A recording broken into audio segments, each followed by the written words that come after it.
김영희는 찬바람이 부는 12월 아침, 남편 철수의 등을 바라보며 이상한 기분에 휩싸였습니다. 40해를 함께 산 남편이었어요. 하지만 요즘 뭔가 달라졌죠. 72세 퇴직 교사인 철수가 새벽 5시면 어김없이 일어나 뒷산을 오르던 습관을 버렸습니다. 대신 저녁에 헬스장을 간다며 집을 나서기 시작했어요. 그것도 옷차림이 완전히 달라졌죠. 영희야, 나 좀 늦을 것 같으니까 저녁 먼저 드시고 계세요. 철수는 평소보다 한참 신경 쓴 차림새로 현관을 향했습니다. 새로 산 가죽 재킷에 브랜드 운동화까지 신었어요. 68세 약사 출신인 영희 눈에는 어색하기만 했죠. 어디 가세요? 헬스장이라고 했잖아요. 철수의 대답은 퉁명스러웠습니다. 영희는 가슴 한구석이 싸해지는 걸 느꼈어요. 40년간 쌓인 아내의 직감이 뭔가 이상하다고 속삭였죠.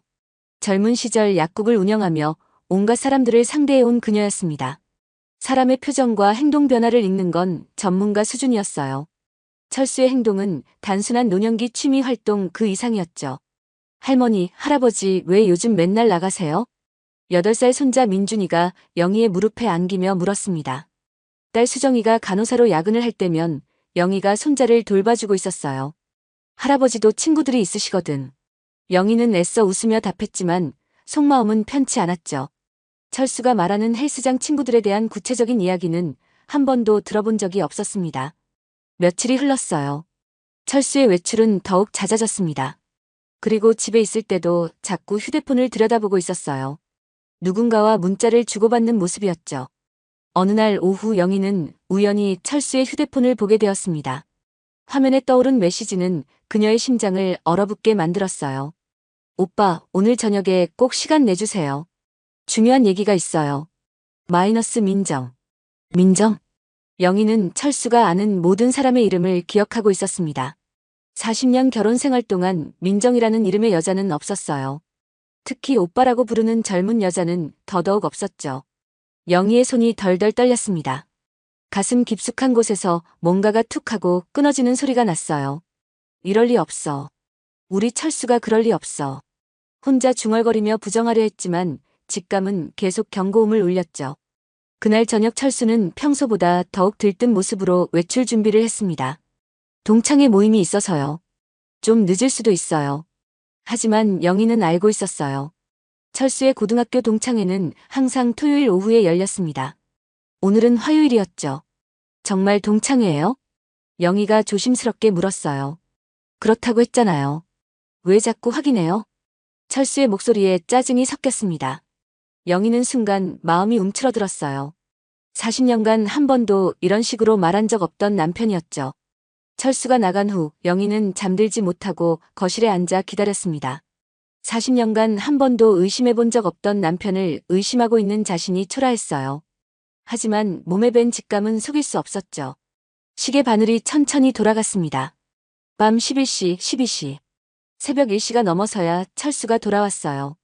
평소라면 술 냄새라도 풍겼을 텐데 오히려 은은한 향수 냄새가 났습니다. 여자 향수 냄새였어요. 영희의 가슴이 쿵 내려앉았죠. 어디 갔다 오셨어요? 영희가 조심스럽게 물었습니다. 동창회라고 했잖아요. 오랜만에 만나니까 시간 가는 줄 몰랐네요. 철수의 대답은 너무나 자연스러웠어요. 하지만 영희의 의심은 더욱 커졌죠. 동창회에서 여자 향수 냄새가 날 리 없었습니다. 그 후 일주일 동안 영희는 철수의 행동을 유심히 관찰했어요. 매일 같은 시간에 외출하고 늦은 시간에 돌아오는 패턴이 반복되었습니다. 그리고 무엇보다 40년간 한 번도 신경 쓰지 않던 외모에 갑자기 관심을 보이기 시작했어요. 머리에 젤을 바르고 면도도 깨끗하게 했죠. 심지어 새 옷까지 사서 입었습니다. 여보, 새 옷 사셨네요? 아, 이거요? 그냥 운동할 때 입으려고요. 철수는 어색하게 웃었어요. 하지만 그 옷은 운동복이 아니라 멋진 캐주얼복이었죠. 영희는 점점 확신이 섰습니다. 뭔가 큰 문제가 있다는 것을요. 어느 날 밤 영희는 결심을 내렸어요. 약사로서 평생 정확한 진단과 처방을 해온 그녀였습니다. 이번에도 정확한 사실을 확인해야 했어요.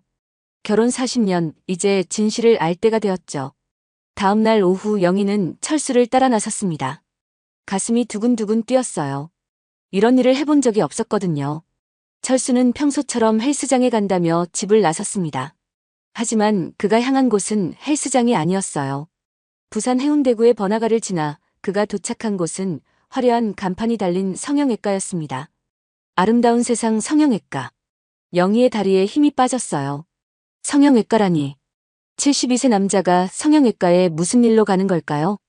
그때 성형외과 입구에서 한 여자가 나왔습니다. 30대 후반으로 보이는 영희보다 한 세대는 젊은 미인이었어요. 하얀 가운을 입은 모습으로 보아 그곳의 의사인 듯 했죠. 철수는 그 여자와 반갑게 인사를 나누었습니다. 두 사람의 모습이 너무나 자연스러웠어요. 처음 만난 사이가 아니라는 게 한눈에 보였죠. 안녕하세요, 오빠. 젊은 여자가 밝게 웃으며 철수의 팔짱을 꼈습니다. 팔짱을. 영희는 그 자리에서 주저앉을 뻔했어요. 40년 결혼 생활이 한순간에 무너지는 기분이었죠. 철수와 그 여자는 스스럼 없이 대화하며 근처 카페로 향했습니다. 영희는 멀찍이 따라가며 두 사람을 지켜봤어요. 카페 창문을 통해 보이는 두 사람의 모습은 연인 그 자체였습니다.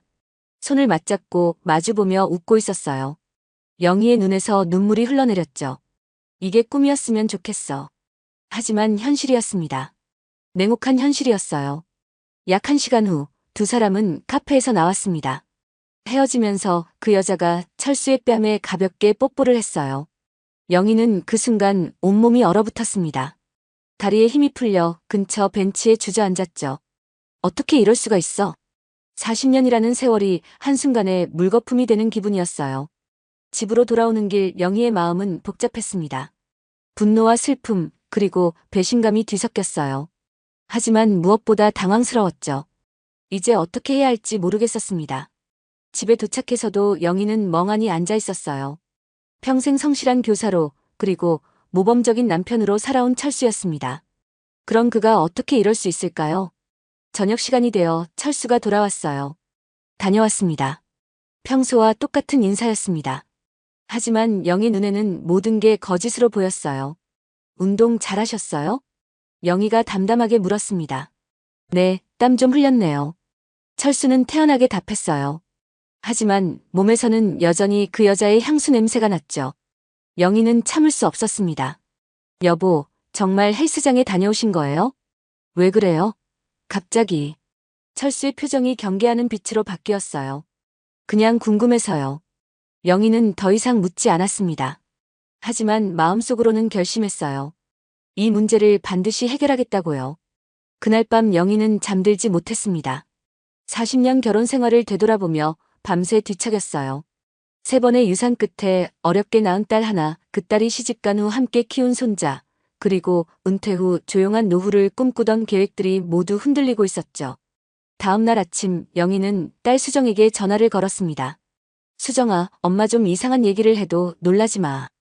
엄마, 무슨 일이에요? 간호사인 딸의 차분한 목소리가 위로가 되었어요. 아빠가 요즘 자주 나가시는데 뭔가 이상해. 영희는 조심스럽게 자신이 본 것들을 설명했습니다. 수정은 한동안 침묵을 지키더니 말했어요. 엄마, 확실한 증거를 찾으신 거예요? 성형외과에서 젊은 여자와 만나는 걸 직접 봤어. 수정의 한숨 소리가 들렸습니다. 엄마, 제가 한번 알아볼게요. 의료계는 좁아서 금방 알 수 있어요. 영희는 딸의 말에 조금 위안을 받았어요. 혼자가 아니라는 생각이 들었죠. 그날 오후 영희는 옛 직장 동료인 약사회 김 선배에게도 전화를 걸었습니다. 선배님, 혹시 아름다운 세상 성형외과라고 아세요? 아, 그 병원? 요즘 소문이 안 좋던데. 김 선배의 말에 영희의 귀가 쫑긋해졌어요. 무슨 소문이요? 환자들 사이에서 수술 부작용이 많다는 얘기가 있어. 그런데 원장이 꽤 젊은 여자더라고. 이름이 뭐였더라? 민정인가? 민정. 철수의 휴대폰에서 봤던 바로 그 이름이었어요. 영희는 온몸에 소름이 돋는 것을 느꼈습니다. 좀 더 자세히 알아봐 주실 수 있어요? 그럼 우리 약사회 네트워크로 한번 조사해 볼게. 전화를 끊은 후 영희는 복잡한 심경이었어요. 남편의 불륜도 충격이었지만 그 상대가 문제 있는 의사라는 것도 걱정이었죠. 저녁이 되어 철수가 또다시 외출 준비를 했습니다. 이번에는 영희가 먼저 말을 걸었어요. 여보, 어디 가세요? 아, 그냥 친구들이랑 술 한잔 하려고요. 또 거짓말이었습니다. 철수의 표정에서 영희는 확신할 수 있었어요. 정말요? 그럼 누구와 만나는지 말씀해 주세요. 영희의 목소리에는 40년간 쌓인 아내로서의 권위가 담겨 있었습니다. 철수는 잠시 당황한 듯 보였지만 곧 태어난 척했어요. 왜 그래요? 갑자기 캐묻고. 캐묻는 게 아니라 궁금해서요. 40년 같이 살면서 이렇게 자주 나가신 적이 없잖아요. 영희의 말에 철수는 짜증스러운 표정을 지었습니다. 아, 답답해. 나도 내 인생이 있는 거 아니에요? 그 말을 듣는 순간 영희는 뭔가 크게 잘못되었음을 직감했어요. 40년 동안 한 번도 그런 말을 하지 않던 철수였습니다. 내 인생이라는 표현은 마치 지금까지의 결혼 생활을 부정하는 것 같았어요. 영희의 가슴 깊숙한 곳에서 무언가가 꺾이는 소리가 났죠. 철수가 나간 후 영희는 거실 소파에 털썩 주저앉았습니다. 가슴이 답답해서 숨쉬기가 힘들었어요. 40년이라는 세월이 한순간에 무너지는 기분이었죠. 내 인생이라니. 철수의 말이 계속 머릿속을 맴돌았습니다. 그럼 지금까지 함께한 40년은 뭐였을까요? 영희는 눈물을 훔치며 생각에 잠겼어요. 며칠 동안 영희는 잠을 이루지 못했습니다. 철수와 그 젊은 여의사의 모습이 머릿속에서 떠나지 않았어요. 밥맛도 없고 손자 민준이와 놀아줄 기력도 없었죠. 할머니, 왜 계속 울어요? 민준이가 영희의 얼굴을 손으로 만지며 물었습니다. 아니야, 할머니 안 울어. 영희는 억지로 웃으며 답했어요. 하지만 눈물은 계속 흘러내렸죠. 그러던 중 딸 수정에게서 전화가 왔습니다. 엄마, 아름다운 세상 성형외과 원장 이민정에 대해 알아봤는데요. 영희의 심장이 쿵 뛰었어요. 뭐라고 했어? 37세이고 이혼한 여자예요. 그런데 문제가 있어요. 무슨 문제? 영희는 숨을 죽이고 기다렸습니다. 의료계에서 평판이 별로 안 좋아요. 환자들 사이에서 수술 부작용 얘기가 많이 돌고 병원 운영도 상당히 상업적이라는 소문이 있어요. 영희는 머리가 어지러웠어요. 철수가 그런 여자와 관계를 맺고 있다는 것이 믿어지지 않았습니다. 평생 성실하게 살아온 남편이었는데 도대체 언제부터 이렇게 변한 걸까요? 엄마, 더 자세한 조사를 해볼까요? 응, 부탁해. 영희는 떨리는 목소리로 답했어요. 그날 밤 약사회 김 선배에게서도 연락이 왔습니다. 영희야, 이민정에 대해 더 알아봤는데 상당히 문제가 많은 여자야. 어떤 문제요? 일단 의사 자격은 있지만 전문의 과정을 제대로 밟았는지 의심스러워. 그리고 환자들 사이에서 의료사고 얘기가 계속 나오고 있어. 영희는 가슴이 철렁했어요. 의료사고요? 응, 성형수술 부작용이 심각한 경우가 여러 번 있었대. 그런데도 병원에서는 환자 탓으로 돌리고 있어. 김 선배의 말을 들으며 영희는 분노가 치밀어 올랐습니다. 그런 여자와 철수가 바람을 피우고 있다니요. 선배님, 혹시 더 자세한 정보를 얻을 수 있을까요? 내가 아는 의료진 내부 고발자가 있어. 한번 연결해 줄게. 다음 날 저녁 철수는 또다시 외출했습니다. 이번에는 영희도 뒤따라 나갔어요. 철수는 지난번과 같은 성형외과로 향했습니다. 그리고 그 여자 민정과 만났죠. 영희는 멀리서 두 사람을 지켜봤어요. 민정은 철수의 팔을 다정하게 끼고 걸었습니다. 마치 연인처럼요. 영희의 가슴에 비수가 꽂히는 것 같았어요. 두 사람은 고급 레스토랑으로 들어갔습니다. 영희는 창문 너머로 그들을 봤어요. 철수는 민정을 바라보며 행복한 미소를 짓고 있었습니다. 40년간 영희에게 보여준 적 없는 표정이었죠. 어떻게 저런 표정을 지을 수가 있어? 영희는 주먹을 꽉 쥐었어요. 분노와 슬픔이 동시에 밀려왔습니다. 식사를 마친 두 사람은 손을 잡고 나왔어요. 그리고 근처 호텔로 향했습니다. 영희는 더 이상 볼 수 없었어요. 다리에 힘이 풀려 그 자리에 주저앉았죠. 이제 정말 끝이구나. 40년 결혼 생활이 완전히 끝났다는 생각이 들었습니다. 집으로 돌아온 영희는 밤새 울었어요. 3번의 유산 끝에 어렵게 낳은 딸, 함께 키운 손자, 그리고 행복한 노후를 꿈꿨던 모든 계획이 무너졌습니다. 다음 날 아침 영희는 결심했어요. 더 이상 이 상황을 방치할 수 없었습니다. 직접 철수에게 물어보기로 했죠. 저녁에 철수가 돌아왔을 때였어요. 여보, 얘기 좀 해요. 영희의 목소리는 평소와 달랐습니다. 무슨 얘기요? 철수는 어색하게 웃었어요. 이민정이라는 사람 아세요?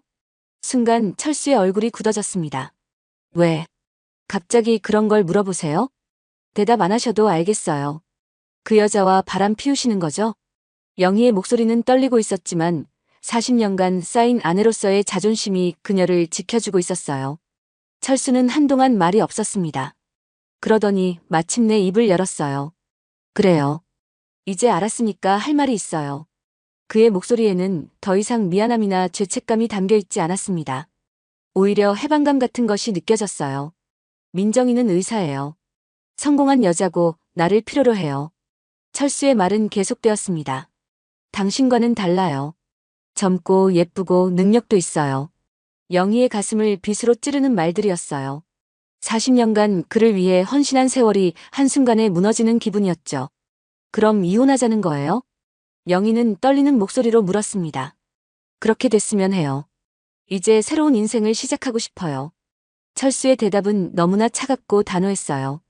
영희는 그 순간 온몸에 힘이 빠지는 걸 느꼈습니다. 40년이 그렇게 가벼운 거였어요? 40년. 그게 뭐 대단한 건가요? 이제 새로운 사랑을 찾았는데. 철수의 말에 영희는 더 이상 참을 수 없었어요. 새로운 사랑이라고요? 37세 여자한테 72세 할아버지가. 할아버지라니. 나는 아직 젊어요. 철수가 소리쳤습니다. 영희는 그런 철수를 보며 안타까웠어요. 젊은 여자에게 빠져서 이성을 잃은 모습이 처량했죠. 그 여자가 정말 당신을 사랑한다고 생각해요? 당연하죠. 민정이는 나를 오빠라고 부르며 따라요. 철수의 말을 들으며 영희는 한심하다는 생각이 들었어요. 하지만 동시에 걱정도 됐습니다. 그 여자에 대한 소문이 좋지 않았거든요. 여보, 그 여자에 대해 제대로 알고 계세요? 뭘 더 알아야 해요? 성공한 의사라는 것만으로 충분해요. 철수는 단호했습니다. 영희는 더 이상 말해봐야 소용없다는 걸 알았어요. 이미 철수는 민정에게 완전히 빠져 있었습니다. 며칠 후 철수가 공식적으로 이혼을 요구했어요. 영희 씨, 이혼 서류를 준비했어요. 철수는 서류 봉투를 영희 앞에 내려놨습니다. 이미 변호사와 상담도 받았어요. 영희는 그 서류를 바라보며 허탈했어요. 40년 결혼 생활이 종이 몇 장에 정리되다니요. 재산 분할은 법대로 하면 될 것 같고요.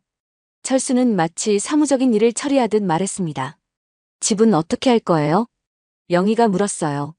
팔아서 반반 나누면 되죠. 저는 민정이와 새 집을 구할 거니까요. 영희는 듣고 있기가 힘들었어요.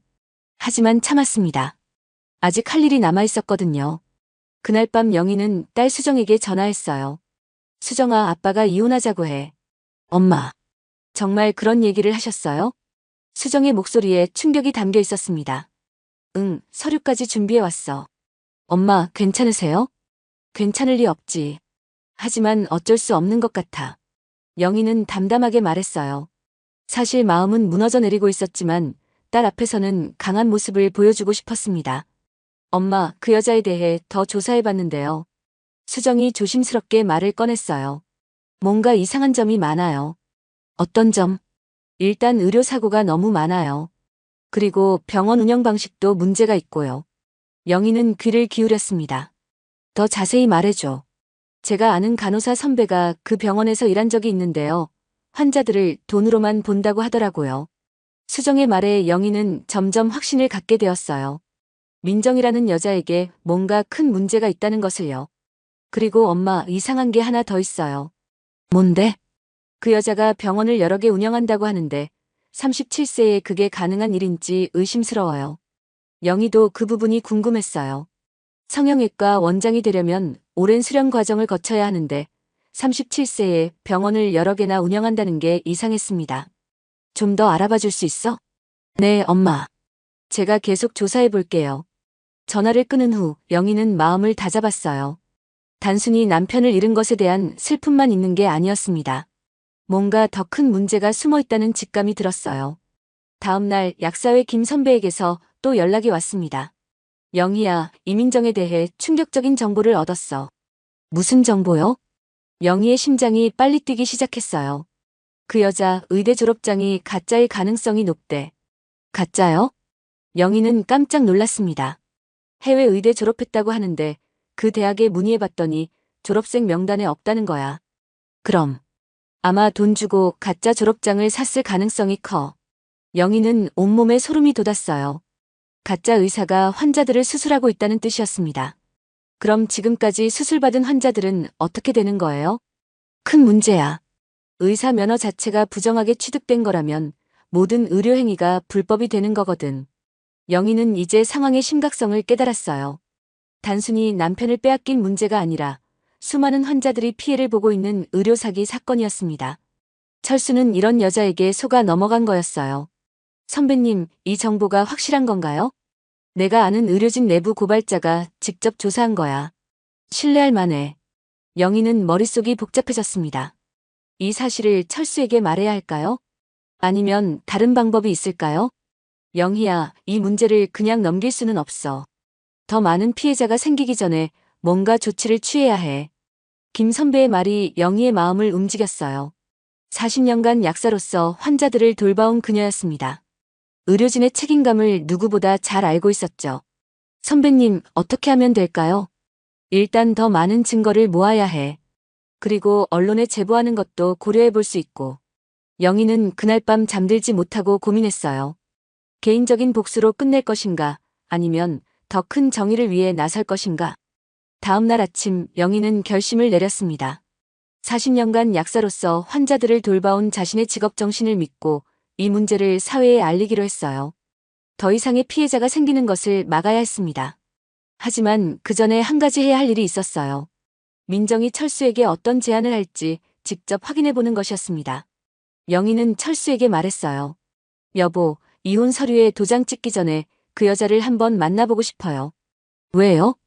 철수는 당황한 표정을 지었습니다. 40년 결혼 생활을 정리하는 자리니까 정식으로 만나서 얘기하고 싶어요. 영희의 제안에 철수는 잠시 망설였어요. 민정이가 싫어할 것 같은데. 그래도 한번 만나달라고 해보세요. 제가 조용히 이혼해 줄 테니까. 결국 철수는 민정에게 연락했습니다. 그리고 며칠 후 만남의 자리가 잡혔어요. 부산 해운대의 고급 전통 찻집 향림원에서였습니다. 영희는 그 자리에서 민정의 진짜 모습을 확인하고 싶었어요. 그리고 가능하다면 그녀의 정체를 폭로할 단서를 찾고 싶었습니다. 찻집에 도착한 영희는 한복을 곱게 차려입고 있었습니다. 40년 결혼 생활의 마지막을 품위 있게 마무리하고 싶었어요. 전통 찻집 향림원은 조용하고 고급스러운 분위기였죠. 영희는 창가 자리에 앉아 기다렸습니다. 가슴이 두근두근 뛰었어요. 곧 남편과 그 여자를 만나게 될 텐데 어떤 기분일까요? 10분 정도 지났을 때 찻집 문이 열렸습니다. 철수가 들어왔어요. 그런데 뜻밖에도 혼자가 아니었습니다. 바로 그 여자 민정과 함께 나타났어요. 영희는 순간 숨이 막혔습니다. 이혼 협의 자리에 상간녀를 데려오다니. 저기 있네요. 철수가 민정에게 말하며 영희를 가리켰습니다. 두 사람이 함께 다가오는 모습을 보며 영희는 분노가 치밀어 올랐어요. 하지만 꾹 참았습니다. 오늘은 중요한 날이었거든요. 이분이 민정 원장님이에요. 철수는 마치 자랑스러운 듯 민정을 소개했습니다. 민정은 명품 핸드백을 든 채 영희를 위아래로 훑어보며 냉소적인 미소를 지었어요. 안녕하세요. 많이 들었어요. 민정의 인사는 형식적이었습니다. 37세의 젊은 나이였지만 그녀의 얼굴에는 여러 번의 성형수술 흔적이 엿보였어요. 코와 눈 주변이 부자연스럽게 도드라져 보였죠. 앉으세요. 영희는 최대한 차분하게 말했습니다. 세 사람이 테이블에 앉았어요. 분위기는 냉랭했습니다. 차 주문하시겠어요? 웨이터가 다가와 물었어요. 전통차 3잔 주세요. 영희가 주문했습니다. 민정은 지루한 듯 시계를 보며 말했어요. 시간이 별로 없어서요. 빨리 얘기했으면 좋겠는데. 영희는 민정의 말투에서 교양 없음을 느꼈습니다. 의사라는 사람이 예의도 모르는군요. 할머니, 저희가 왜 이렇게 만나자고 했는지 아시죠? 민정이 영희를 할머니라고 부르는 순간 영희의 혈압이 치솟는 것을 느꼈어요. 나이 차이가 있다고 해도 남의 남편을 빼앗고 와서 할머니라니. 무슨 말씀인지 모르겠는데요. 영희는 최대한 차분하게 답했습니다. 민정은 철수의 손을 잡으며 말했어요. 오빠가 저와 새로운 시작을 하려고 해요. 할머니도 이해해 주셨으면 해요. 철수는 민정의 말에 고개를 끄덕이며 덧붙였습니다. 영희 씨, 우리 이제 정리합시다. 민정이는 의사 원장이에요. 성공한 여자라고요. 그의 말투에는 민정에 대한 자랑과 영희에 대한 무시가 동시에 담겨 있었어요. 영희는 그런 철수를 보며 안타까웠습니다. 72세 노인이 젊은 여자에게 완전히 넘어간 모습이 처량했어요. 그래서 어떻게 하자는 거예요? 영희가 물었습니다. 민정은 가방에서 서류를 꺼내며 말했어요. 할머니, 이혼 도장 찍으시면 병원 하나 줄게요. 영희는 자신의 귀를 의심했습니다. 병원을 준다고요? 무슨 말씀이세요? 제가 성형외과를 여러 개 운영하고 있거든요. 민정은 자신만만하게 말했어요. 그중 하나를 할머니께 드릴게요. 그러니까 조용히 이혼해 주세요. 민정의 제안은 상상을 초월하는 모욕이었습니다.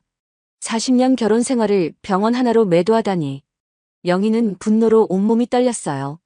하지만 동시에 의문이 생겼습니다. 37세의 젊은 의사가 어떻게 여러 개의 병원을 운영할 수 있을까요? 그 병원들이 정말 당신 거예요? 영희가 조심스럽게 물었습니다. 당연하죠. 제가 의대를 일찍 졸업하고 성형외과 전문의가 되어서 사업을 확장한 거예요. 민정은 거짓말을 하고 있었습니다. 영희는 이미 김 선배를 통해 민정의 정체를 알고 있었거든요. 몇 살에 의대를 졸업하셨어요? 영희가 추궁했습니다. 그건 왜 물어보세요? 민정의 표정이 순간 굳어졌어요. 궁금해서요.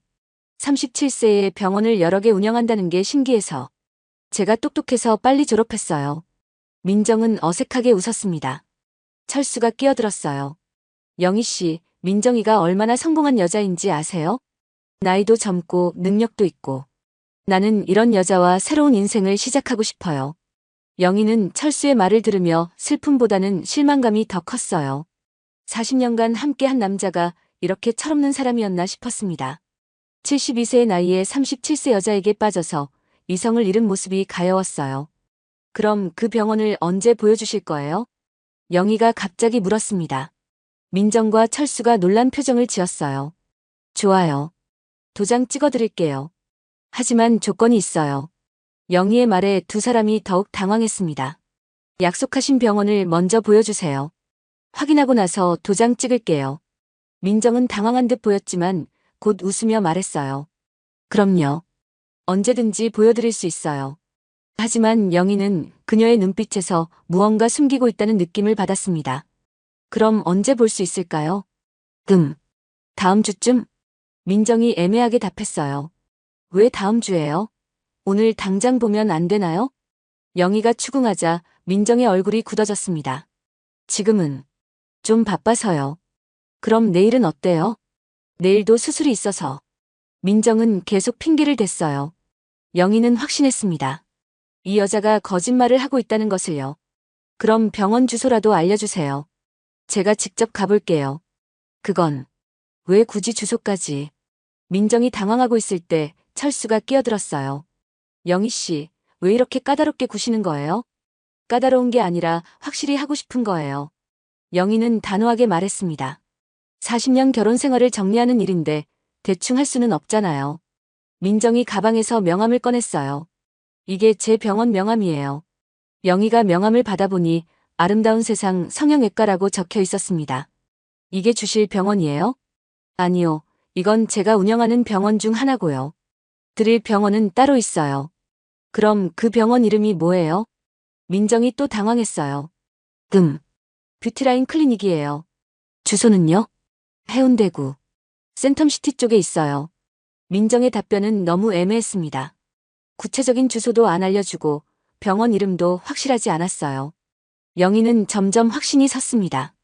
이 여자가 완전히 거짓말을 하고 있다는 것을요. 그럼 그 병원에 언제 가볼 수 있을까요? 다음 주에 시간 맞춰서 함께 가요. 민정은 계속 시간을 끌려고 했어요. 왜 함께 가야 해요? 주소만 알려주시면 제가 혼자 가볼게요.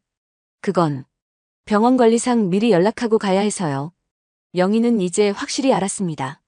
민정이 말하는 병원은 존재하지 않는다는 것을요.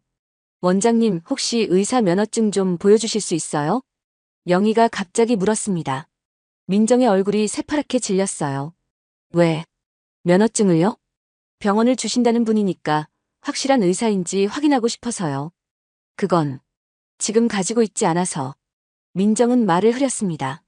철수가 화를 냈어요. 영희 씨, 너무하는 거 아니에요? 의사한테 면허증을 보여달라니. 아니에요. 당연한 요청이에요. 영희는 침착했습니다. 병원을 준다는 분이니까 제대로 된 의사인지 확인하는 게 맞죠. 민정은 당황한 채로 시계를 봤어요. 시간이 없어서 그만 일어나야겠어요. 벌써요? 아직 중요한 얘기를 다 못했는데. 영희가 말했습니다. 다음에 다시 만나서 자세히 얘기해요. 민정은 서둘러 자리에서 일어났어요. 철수도 따라 일어났습니다. 영희 씨, 다음에 또 만나요. 두 사람이 나간 후 영희는 혼자 앉아 생각에 잠겼어요. 민정의 반응을 보니 확실했습니다. 이 여자는 가짜였어요. 병원도 가짜, 의사 자격도 의심스러웠죠. 영희는 가방에서 휴대폰을 꺼내 딸 수정에게 전화했습니다. 수정아, 민정이라는 여자를 직접 만났어. 어떠셨어요? 완전히 가짜야. 병원 준다고 했는데 구체적인 정보는 하나도 안 알려주고. 영희는 오늘 있었던 일을 자세히 설명했어요. 엄마, 이거 완전히 사기꾼이네요. 그런 것 같아. 의사 면허증도 안 보여주고. 엄마, 이 일을 그냥 넘길 수는 없을 것 같아요. 수정의 말에 영희도 동감했습니다. 응, 나도 그렇게 생각해. 집으로 돌아온 영희는 바로 김 선배에게 전화했어요. 선배님, 민정이라는 여자를 직접 만났는데 완전히 사기꾼이에요. 그래? 어떤 점에서? 영희는 오늘 찻집에서 있었던 일을 모두 설명했습니다. 병원 준다고 했는데 구체적인 주소도 안 알려주고 의사 면허증도 안 보여주고. 역시 내 생각이 맞았어. 그 여자 완전히 가짜야. 김 선배의 말에 영희는 분노가 치밀어 올랐어요. 그런 가짜 의사에게 철수가 속고 있다니. 선배님, 이 문제를 어떻게 해결해야 할까요? 일단 더 많은 증거를 모아야 해. 그리고 언론에 제보하는 것도 생각해봐야지. 언론이요? 응, 이런 의료 사기는 사회적으로 큰 문제거든. 더 많은 피해자가 생기기 전에 막아야 해. 영희는 선배의 말을 들으며 고민했어요. 개인적인 문제를 사회적 이슈로 만드는 게 맞을까요? 하지만 더 많은 사람들이 피해를 당할 수도 있었어요. 선배님, 제가 어떻게 도움을 드릴 수 있을까요? 일단 내가 아는 의료 전문 기자를 소개해 줄게. 한번 만나서 상담해봐. 네, 부탁드려요. 전화를 끊은 후 영희는 마음을 정리했어요. 이제 단순한 이혼 문제가 아니었습니다. 의료 사기를 막는 일이었어요. 40년간 약사로서 환자들을 돌봐온 그녀의 사명감이 불타올랐습니다. 그날 저녁 철수가 돌아왔어요. 영희 씨, 오늘 민정이한테 너무했어요. 철수는 화가 나 있었습니다. 뭘 너무했다는 거예요? 의사 면허증까지 보여달라고 하다니. 모욕적이었어요. 영희는 철수를 보며 답답했어요. 이렇게 명백한 사기에 속고 있으면서도 화를 내다니. 여보, 그 여자가 정말 믿을 만한 사람인지 생각해보세요. 무슨 말이에요? 민정이는 성공한 의사라고요. 철수는 여전히 민정을 믿고 있었어요. 영희는 더 이상 설득하려 하지 않았습니다. 이미 철수는 민정의 마법에 완전히 빠져 있었거든요. 대신 다른 방법을 생각했어요.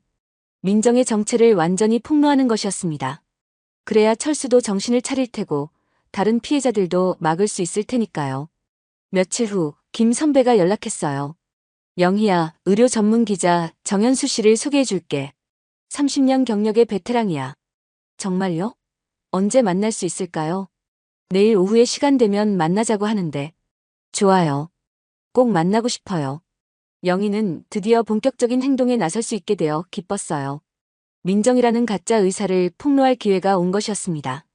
그날 밤 영희는 오랜만에 편안하게 잠들었어요. 내일부터 진짜 싸움이 시작될 것이었지만 두렵지 않았습니다. 40년간 쌓아온 약사로서의 신념과 정의감이 그녀를 지켜줄 테니까요. 아침에 일어난 영희는 거울을 보며 다짐했습니다. 민정아, 각오해라. 이제 진짜 내 정체를 폭로해주겠어. 다음 날 오후 영희는 부산 중앙동의 한 카페에서 의료 전문 기자 정현수를 만났습니다. 50대 중반의 정현수는 30년 경력의 베테랑 기자였어요. 첫인상부터 믿음직스러웠죠. 안녕하세요, 김영희 선생님. 김 회장님께 많이 들었습니다. 정현수는 정중하게 인사했어요. 안녕하세요. 바쁘신데 시간 내주셔서 감사해요. 영희도 깍듯하게 인사했습니다. 두 사람이 자리에 앉자 정현수가 먼저 말을 꺼냈어요. 김 회장님께서 의료사기 사건이라고 하시던데 자세히 말씀해 주시겠어요? 영희는 처음부터 차근차근 설명했습니다. 철수의 불륜부터 시작해서 민정과의 만남, 그리고 의심스러운 점들까지 모든 것을 털어놨어요. 정현수는 영희의 이야기를 들으며 눈빛이 달라졌습니다. 이건 단순한 의료사고가 아니라 조직적인 의료사기네요. 정말 그렇게 생각하세요? 영희가 물었어요.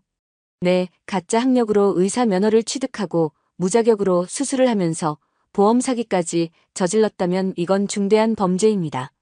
정현수의 말에 영희는 등골이 서늘해졌어요. 문제가 생각보다 훨씬 심각했습니다. 기자님, 이런 일이 정말 가능한 건가요? 요즘 성형외과 쪽에서 이런 사기가 종종 일어나고 있어요. 특히 젊은 여성들을 타깃으로 하는 경우가 많죠. 정현수는 자신의 노트북을 꺼내며 말했어요. 제가 그동안 취재한 유사 사건들이 있는데 패턴이 비슷합니다. 화면에는 여러 의료사기 사건들이 정리되어 있었어요. 대부분 젊은 여성 의사를 내세우고 가짜 학력으로 환자들을 속이는 방식이에요. 영희는 화면을 보며 충격을 받았습니다. 민정 같은 사기꾼이 한둘이 아니었다니. 그럼 우리 철수도 피해자인 거네요? 그렇죠. 하지만 더 심각한 건 의료행위를 받은 환자들이에요. 정현수가 심각한 표정으로 말했어요. 무자격자가 수술을 했다면 환자들의 생명이 위험할 수도 있거든요. 영희는 가슴이 철렁했어요. 개인적인 복수 차원을 넘어서 정말 많은 사람들이 위험에 처해 있었습니다. 기자님, 어떻게 하면 이 문제를 해결할 수 있을까요? 일단 확실한 증거를 더 모아야 해요. 그리고 피해자들을 찾아서 증언을 확보하는 것도 중요하고요. 정현수는 메모를 하며 말했어요. 선생님께서 직접 목격한 것들도 중요한 증거가 될 수 있어요. 며칠 후 정현수는 충격적인 추가 정보를 가져왔습니다. 할머님, 이민정이라는 여자 뒤에 더 큰 조직이 있는 것 같아요. 커피숍에서 만난 정현수의 표정이 심각했어요. 더 큰 조직이요? 네, 병원 여러 개를 운영한다고 했죠? 그게 모두 유령병원일 가능성이 높습니다. 유령병원이요? 영희는 처음 듣는 말이었어요. 실제로는 운영하지 않으면서 서류상으로만 존재하는 병원들이에요. 보험 청구만 하고 실제 의료 서비스는 제공하지 않는 거죠. 영희는 온몸에 소름이 돋았습니다. 민정의 진짜 정체가 서서히 드러나고 있었어요. 그럼 민정이가 철수에게 약속한 병원 하나도 아마 존재하지 않는 가짜일 겁니다. 정현수의 말에 영희는 한심하다는 생각이 들었어요. 철수가 얼마나 순진하게 속고 있는지 알 수 있었죠. 기자님, 이런 정보를 어떻게 확인할 수 있어요? 제가 아는 의료진 내부 고발자가 있어요. 그분을 통해 더 자세한 정보를 얻을 수 있을 것 같아요. 며칠 후 정현수는 의료진 내부 고발자와 영희를 연결해줬습니다. 그는 대형 병원에서 20년간 일한 간호사 출신이었어요. 안녕하세요. 박 간호사라고 부르세요. 40대 중반의 박 간호사는 조심스러운 말투로 말했습니다. 이민정에 대해 알고 계신다고 들었는데요. 영희가 물었어요. 네, 그 여자 완전히 가짜예요. 의료계에서 이미 소문이 자자해요. 박 간호사의 말에 영희는 귀를 기울였습니다. 어떤 면에서 가짜인가요? 일단 의대 졸업장부터 가짜예요. 해외 의대 나왔다고 하는데 그 대학에 확인해 보니까 졸업생 명단에 없더라고요. 영희는 숨이 막혔어요. 정말로 가짜 의사였던 거였습니다. 그럼 의사 면허는 어떻게 땄어요? 대리시험이죠. 돈 주고 다른 사람이 대신 시험 본 거예요. 박 간호사의 폭로는 계속됐습니다. 그리고 성형외과 전문의 자격도 없어요. 그냥 일반의 면허만 있는 상태에서 성형수술을 하고 있는 거죠. 영희는 온몸이 떨렸어요.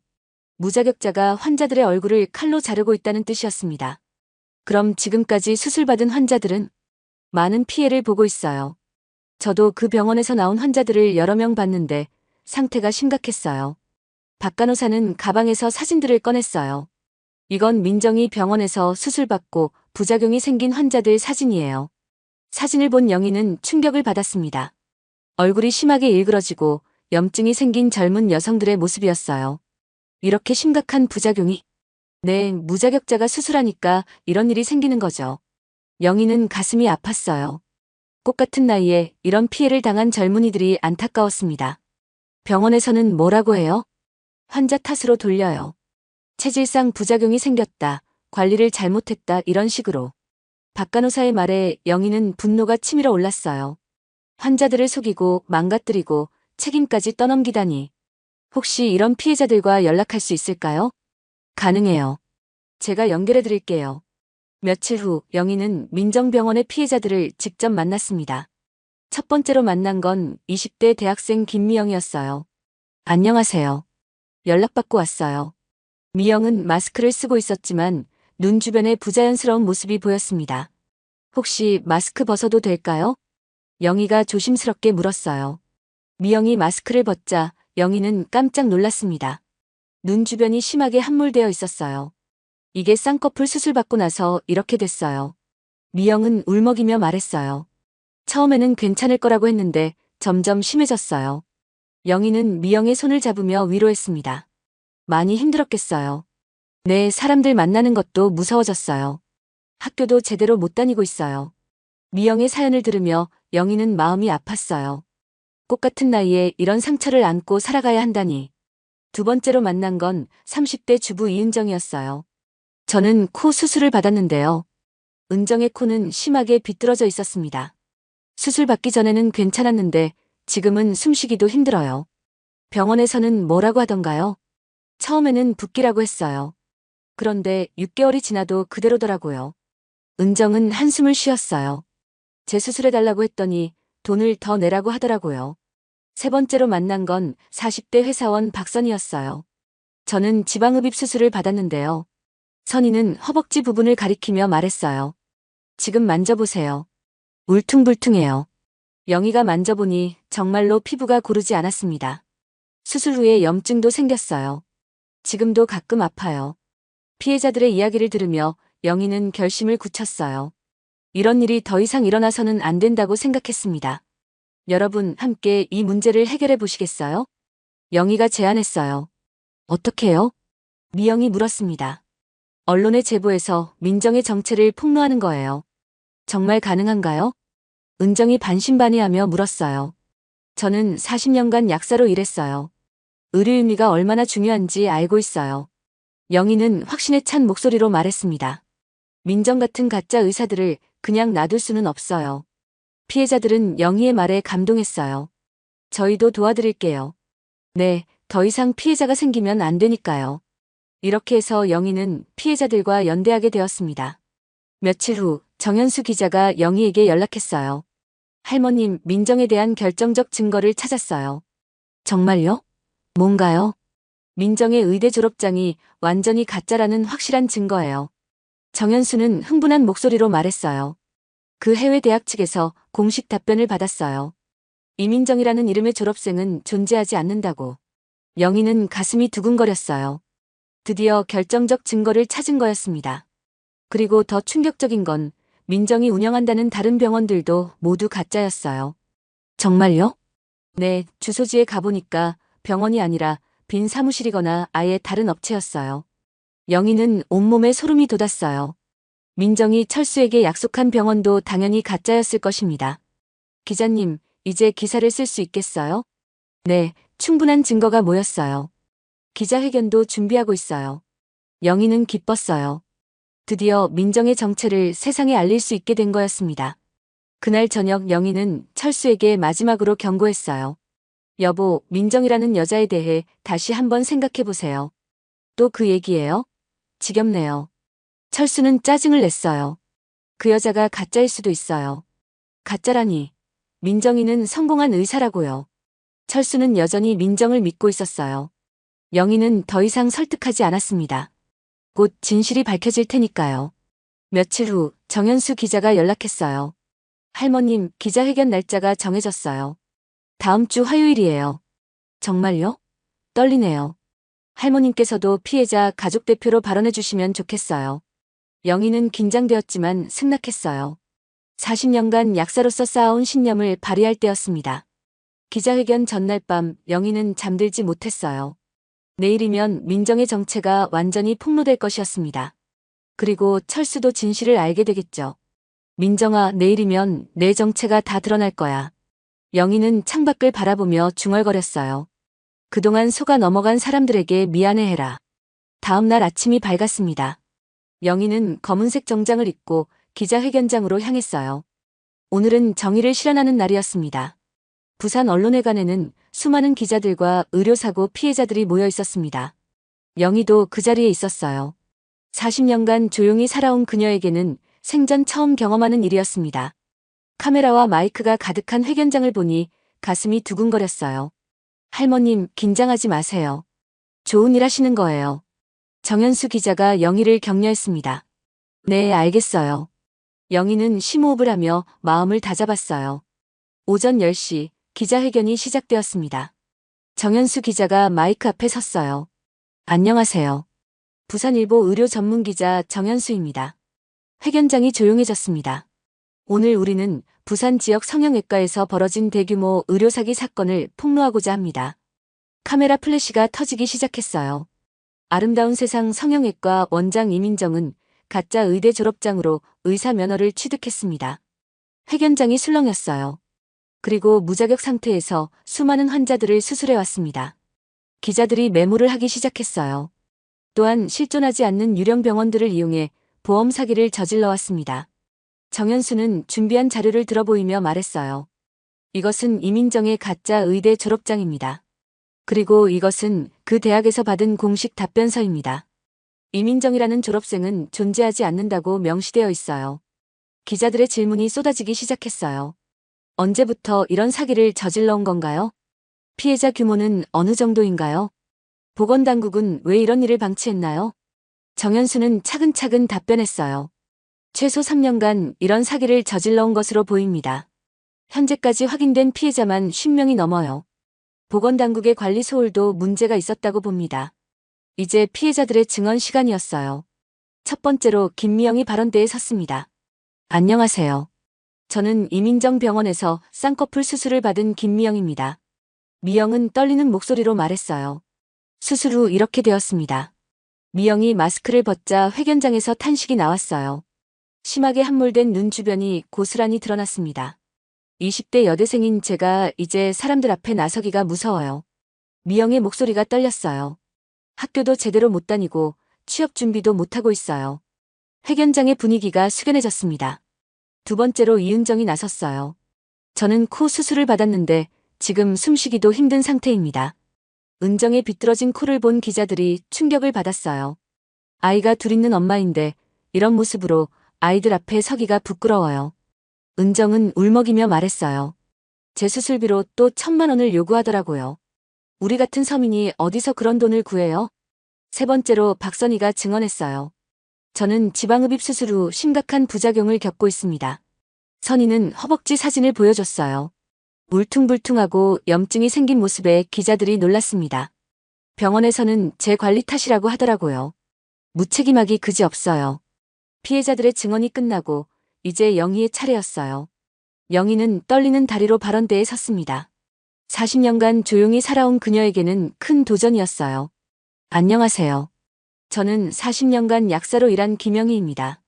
영희의 목소리는 떨리고 있었지만 40년간 쌓인 전문가로서의 신념이 그녀를 지탱해 주었어요. 저는 이민정이라는 여자 때문에 개인적으로도 큰 피해를 입었습니다. 회견장이 조용해졌어요. 하지만 오늘 이 자리에 선 것은 개인적인 복수 때문이 아닙니다. 영희는 한 호흡 가다듬고 말을 이었어요. 의료진의 양심이 얼마나 중요한지 누구보다 잘 알고 있기 때문입니다. 영희의 목소리가 점점 힘을 얻었어요. 이민정이라는 여자는 의사의 탈을 쓴 사기꾼입니다. 환자들의 생명과 건강을 돈벌이 수단으로만 생각하는 악질입니다. 회견장에서 박수가 터져 나왔어요. 더 이상 이런 가짜 의사들이 환자들을 속이는 일이 없어야 합니다. 영희의 목소리에는 분노와 정의감이 담겨 있었어요. 의료는 돈벌이가 아니라 생명을 살리는 신성한 일입니다. 영희의 발언에 더 큰 박수가 터져 나왔습니다. 기자회견이 끝난 후 각 방송사와 신문사에서 이 소식을 대대적으로 보도했어요. 부산 성형외과 원장, 가짜 의사로 밝혀져. 무자격 의사가 3년간 환자 50여 명 수술. 의료 사기단 조직적 범행 의혹. 뉴스를 본 사람들은 충격을 받았어요. 특히 민정의 병원을 다녔던 환자들은 더욱 분노했습니다. 한편 기자회견을 지켜본 철수는 집에서 멍하니 앉아 있었어요. 텔레비전에서 나오는 민정의 사진을 보며 믿을 수 없어 했습니다. 이럴 리 없어. 민정이가 가짜일 리 없어. 하지만 증거는 너무나 명확했어요. 가짜 졸업장, 피해자들의 증언, 유령 병원들. 모든 것이 민정이 사기꾼이라는 사실을 보여주고 있었습니다. 철수는 무너져 내렸어요. 72세의 나이의 젊은 여자에게 완전히 속아 넘어간 자신이 한심했습니다. 그날 저녁 영희가 집으로 돌아왔을 때 철수가 기다리고 있었어요. 영희야. 철수는 40년 만에 처음으로 영희의 이름을 부르며 조심스럽게 말을 꺼냈습니다. 내가 정말 큰 실수를 했어. 그의 목소리에는 후회와 부끄러움이 가득했어요. 민정이가 정말 그런 여자였는지 몰랐어요. 철수는 자신이 얼마나 순진했는지 깨닫고 있었습니다. 나를 이용한 거였군요. 72세 늙은이를. 영희는 남편을 바라보며 마음이 복잡했어요. 분노도 있었지만 동시에 안타까움도 있었습니다. 여보, 그 여자가 병원 준다고 했던 것도 거짓말이었어요. 알아요. 뉴스 다 봤어요. 철수는 고개를 들지 못했어요. 40년을 함께 산 당신을 버리고 사기꾼을 택한 제가 바보였어요. 그날 밤 철수는 영희에게 진심으로 사과했어요. 영희야, 나를 용서해 줄 수 있어요? 하지만 영희는 쉽게 답하지 못했습니다. 40년이라는 세월이 하루아침에 치유될 수는 없었거든요. 며칠 후 더욱 충격적인 소식이 전해졌어요. 검찰이 민정을 긴급 체포한 것이었습니다. 이민정, 의료법 위반 및 사기 혐의로 구속. 뉴스에서는 수갑을 찬 민정이 경찰서로 연행되는 모습을 보여줬어요. 한때 자신만만했던 그녀의 모습은 온데간데 없었습니다. 초라하고 비참한 모습이었어요. 저는 억울합니다. 저는 진짜 의사예요. 민정은 끝까지 거짓말을 했어요. 하지만 증거는 너무나 명확했습니다. 수사 과정에서 더 많은 진실이 밝혀졌어요. 민정은 정말로 가짜 의대 졸업장을 돈으로 샀고 의사 국가고시도 대리시험으로 통과했습니다. 또한 병원 여러 개를 운영한다는 말도 거짓이었어요. 모든 것이 허상이었습니다. 가장 충격적인 것은 그녀가 이미 결혼한 상태라는 사실이었어요.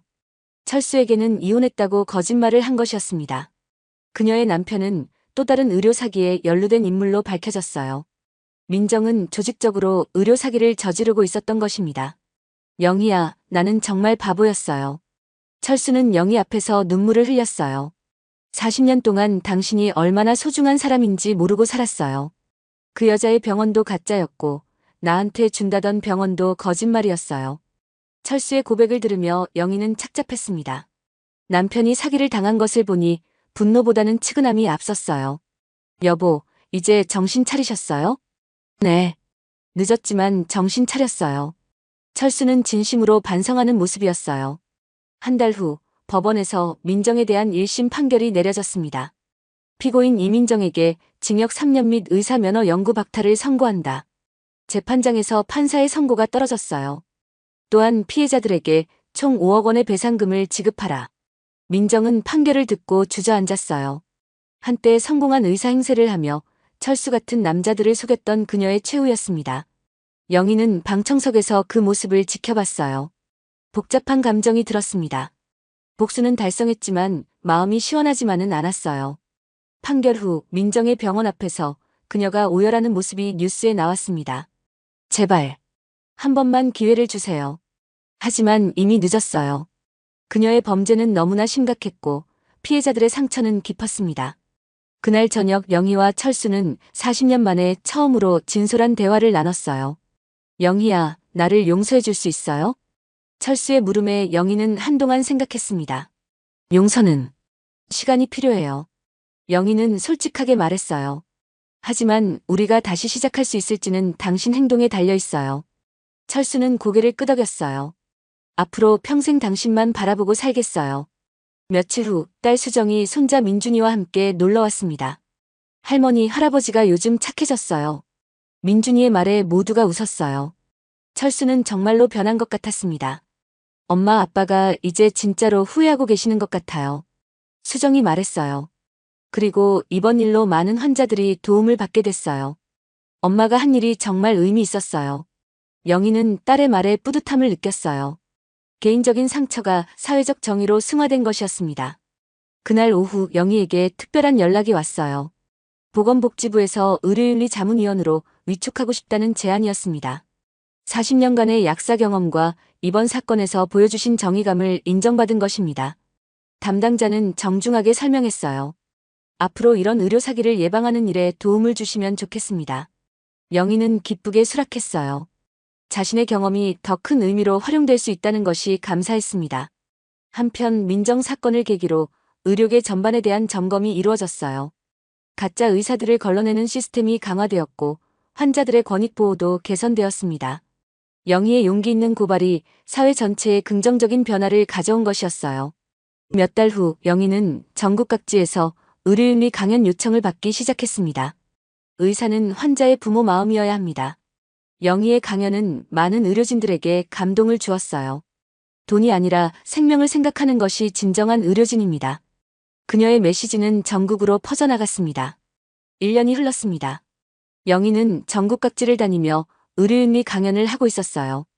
오늘도 서울의 한 대학병원에서 강연이 있었습니다. 안녕하세요. 김영희입니다. 200여 명의 의료진이 모인 강당에서 영희가 인사했어요. 저는 40년간 약사로 일했고 작년에 큰 의료사기 사건을 고발한 경험이 있습니다. 청중들이 진지하게 들어주고 있었어요. 오늘 여러분께 하고 싶은 말은 간단합니다. 영희는 마이크를 잡고 힘주어 말했어요. 의료는 돈벌이가 아니라 생명을 살리는 신성한 일이라는 것입니다. 박수가 터져 나왔습니다. 환자들은 우리를 믿고 자신의 생명을 맡기는 거예요. 영희의 목소리에 감정이 담겼어요. 그 믿음을 저버리는 순간 우리는 의료진이 아니라 사기꾼이 되는 겁니다. 강당이 숙연해졌어요. 제가 고발한 이민정이라는 여자도 처음에는 환자를 치료하겠다는 마음이 있었을지도 모릅니다. 영희는 잠시 말을 멈췄어요. 하지만 욕심이 생기면서 환자는 돈으로만 보이기 시작했고 결국 많은 사람들을 해치게 되었어요. 청중 중 한 젊은 의사가 손을 들었어요.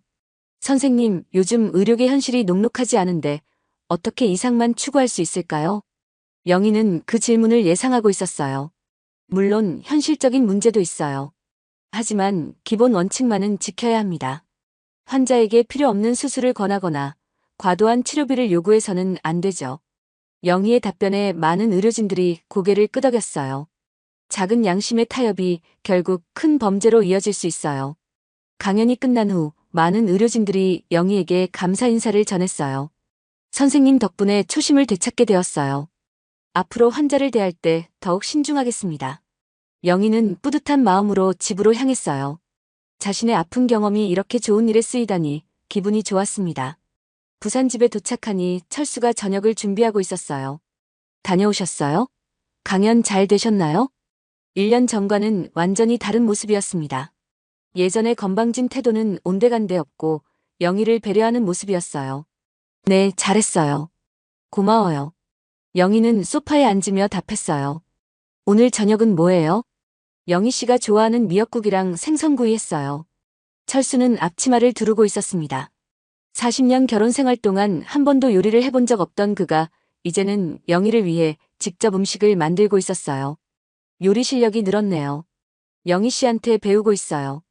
평생 고생만 시켜드렸는데 이제라도 보답하고 싶어서요. 철수의 말에 영희는 마음이 따뜻해졌어요. 물론 아직도 완전히 용서하지는 못했지만 철수의 변화는 인정할 수 있었습니다. 저녁을 먹으며 두 사람은 자연스럽게 대화를 나눴어요. 오늘 강연에서 어떤 질문이 나왔어요? 젊은 의사가 현실과 이상 사이에서 고민한다고 하더라고요. 그럴 만하죠. 요즘 의료계가 힘들다고 하니까. 철수도 영희의 일에 관심을 보였어요. 예전에는 자신 일만 생각했던 그가 이제는 영희의 활동을 지지하고 있었습니다. 그런데 영희 씨, 너무 무리하지는 마세요. 나이도 있고. 괜찮아요. 이 일이 의미 있는 일이니까. 영희는 미소를 지었어요. 그래도 건강이 우선이에요. 제가 옆에서 도와드릴게요. 며칠 후 영희에게 특별한 소식이 전해졌어요. 민정 사건의 피해자들이 모두 배상금을 받게 되었다는 것이었습니다. 할머님, 좋은 소식이에요. 김미영이 전화로 기쁜 소식을 전했어요. 정말요? 다행이네요. 네, 그리고 제 수술도 다른 병원에서 무료로 해주기로 했어요. 미영의 목소리가 밝았어요. 할머님 덕분이에요. 정말 감사해요. 이은정과 박선희에게서도 비슷한 연락이 왔어요. 모든 피해자들이 적절한 치료와 보상을 받게 된 것이었습니다. 영희는 마음이 뿌듯했어요. 자신의 용기 있는 행동이 이런 결과를 가져온 것이니까요. 한편 민정은 감옥에서 복역 중이었어요. 영희는 가끔 그녀를 생각했습니다. 미움보다는 안타까움이 더 컸어요. 재능이 있었다면 정말 좋은 의사가 될 수도 있었을 텐데 욕심 때문에 모든 걸 망쳤으니까요. 어느 날 영희는 감옥으로 민정을 면회 가기로 했어요. 철수는 말렸지만 영희는 마음을 바꾸지 않았습니다. 왜 그 여자를 만나려고 해요? 마지막으로 할 말이 있어요. 감옥 면회실에서 민정을 만난 영희였어요. 1년 전에 화려했던 모습은 온데간데 없었습니다. 초라한 죄수복을 입은 민정은 완전히 다른 사람 같았어요. 왜? 저를 만나러 왔어요? 민정은 고개를 들지 못하며 물었어요. 할 말이 있어서요. 영희는 차분하게 말했어요. 미안해요. 정말 미안해요. 민정이 갑자기 울기 시작했어요. 당신 남편도 속이고 환자들도 속이고 저는 정말 나쁜 사람이에요. 영희는 그런 민정을 바라보며 복잡한 심정이었어요. 이제라도 진심으로 후회하고 있다면 그것만으로도 다행이에요. 하지만 이미 너무 늦었어요. 저 때문에 망가진 사람들이 너무 많아요. 민정은 계속 울었어요. 출소하면 어떻게 살아야 할지도 모르겠어요. 영희는 잠시 생각하다가 말했어요. 진심으로 반성하고 있다면 새로운 삶을 시작할 수 있을 거예요. 의사는 못하지만 다른 방법으로 사회에 도움이 되는 일을 할 수도 있고요. 민정이 눈물을 훔치며 영희를 바라봤어요. 정말 그런 기회가 있을까요? 당신 하기 나름이에요. 진심으로 변하고 싶다면 말이에요. 면회를 마치고 나온 영희는 마음이 한결 가벼워졌어요. 복수의 감정이 완전히 사라진 것 같았습니다. 몇 달 후 영희와 철수는 결혼 41주년을 맞았어요. 작년에는 이혼 위기에 있었는데 이제는 다시 함께 기념일을 보내고 있었습니다. 영희야, 정말 미안했어요. 철수가 꽃다발을 건네며 말했어요. 그리고 고마웠어요. 나를 포기하지 않아서. 영희는 꽃을 받으며 미소를 지었어요. 이제 진짜 새로 시작해봐요. 네, 남은 인생 당신만 바라보고 살겠어요. 그날 저녁 딸 수정과 사위, 그리고 손자 민준이가 놀러왔어요. 할머니, 할아버지, 결혼기념일 축하해요. 민준이가 직접 그린 그림을 선물했어요.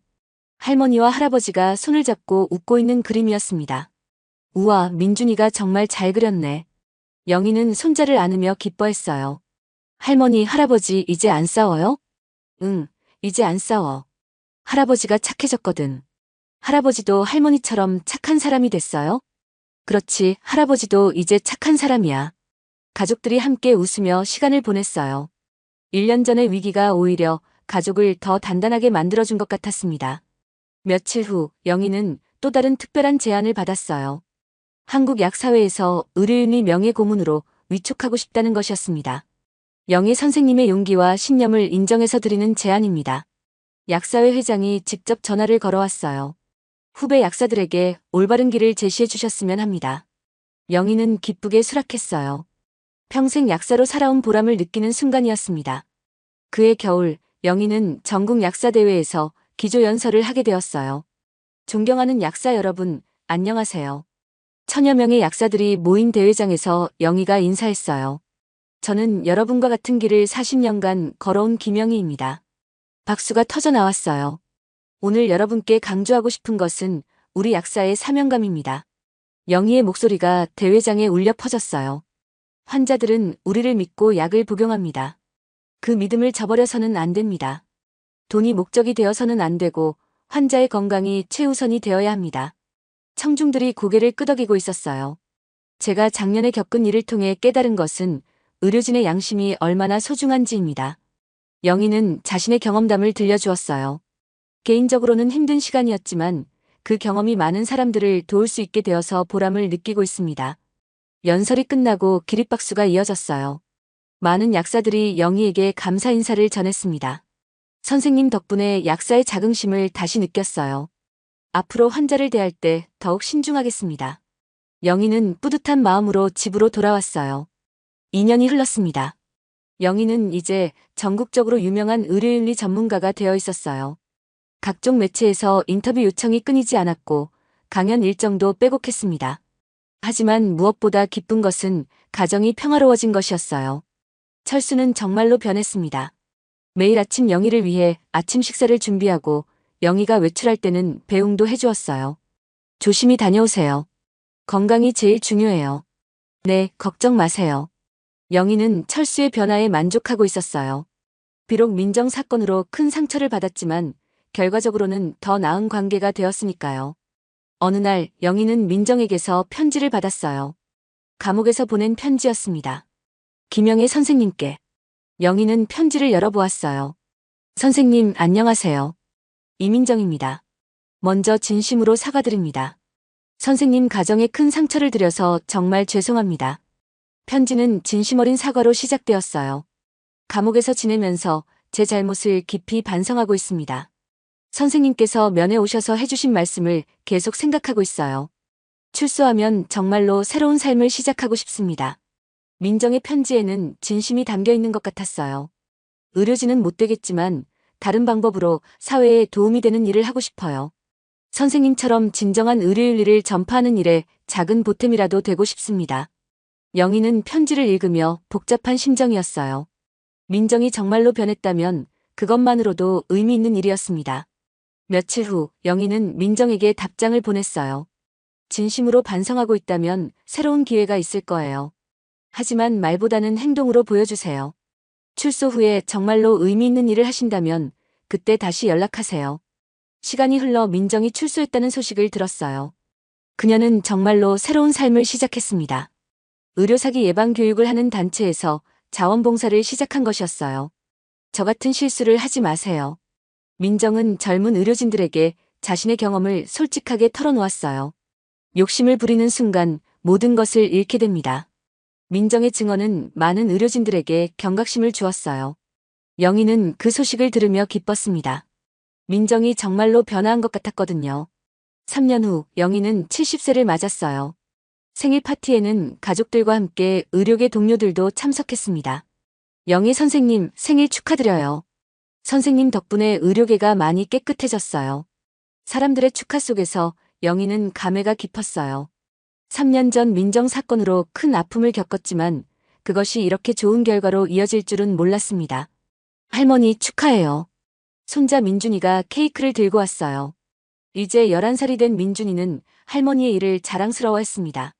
할머니는 우리나라에서 제일 유명한 약사예요. 민준이가 할머니를 자랑스러워해주니까 고마워. 영희는 손자를 안으며 미소 지었어요. 그날 저녁 영희와 철수는 둘만의 시간을 가졌어요. 영희야, 정말 대단해. 이렇게 큰 일을 해내다니.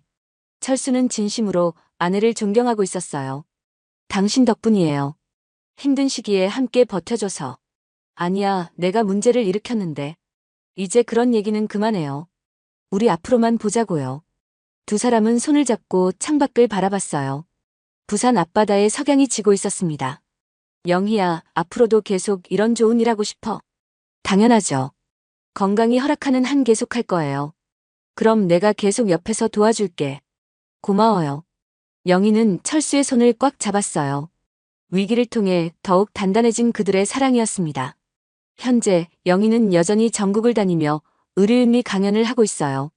그녀의 메시지는 변함없습니다. 의료진은 환자의 부모 마음을 가져야 합니다. 돈이 아니라 생명을 생각하는 것이 진정한 의료입니다. 민정 사건을 계기로 의료계는 많은 변화를 겪었어요.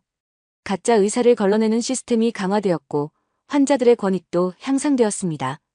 영희의 용기 있는 고발이 사회 전체에 긍정적인 영향을 미친 것이었어요. 그리고 무엇보다 영희와 철수의 관계는 그 어느 때보다 좋아졌습니다. 43년째 결혼 생활을 이어가고 있는 그들은 이제 진정한 동반자가 되었어요. 여보, 오늘 강연은 어디서 해요? 대구 의대에서요. 의대생들 대상으로. 젊은 친구들에게 좋은 영향 주고 오세요. 네, 다녀올게요. 영희는 가방을 들고 현관으로 향했어요. 철수가 문까지 배웅해 주었습니다. 조심히 다녀와요. 사랑해요. 나도 사랑해요. 40년 넘게 살면서 처음으로 주고받는 사랑 고백이었어요. 위기를 통해 더욱 깊어진 사랑이었습니다. 영희는 기차를 타고 대구로 향하며 창밖을 바라봤어요. 3년 전 민정과의 만남이 이렇게 큰 변화를 가져올 줄은 상상도 못했습니다. 개인적인 상처가 사회적 정의로 승화되고 가족관계도 더욱 돈독해졌어요. 모든 일에는 다 이유가 있나 봐.